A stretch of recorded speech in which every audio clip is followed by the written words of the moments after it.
অসহ্য উষ্ণ অশ্রুধারায় সিদ্ধ হলো আপনার মুখমণ্ডল। বাবা মারা যাওয়ার পর থেকে যে দাদা আপনার দায়িত্ব নিয়েছিলেন, সে আব্দুল মুত্তালিবও ইন্তেকাল করলেন বছরখানেক পর। আপাত দৃষ্টিতে এ বিশ্বের বুকে 8 বছরের সেই নিষ্পাপ বালকটি যেন ছিল সবচেয়ে একা, সবচেয়ে অসহায়, সবচেয়ে বঞ্চিত। বাস্তবে আপনার রব আপনার জন্য প্রস্তুত করে রেখেছিলেন এমন এক বিস্ময়কর অভিযান, যার দীপ্ত প্রভা স্থানকালের বাধা ছেদ করে ছড়িয়ে পড়বে সর্বত্র।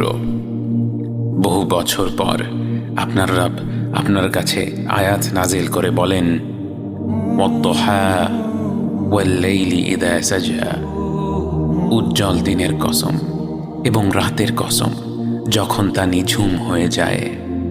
মা ওয়াদ্দা'আকা রাব্বুকা ওয়া মা ক্বালা, তোমার রব তোমাকে কখনো পরিত্যাগ করেননি।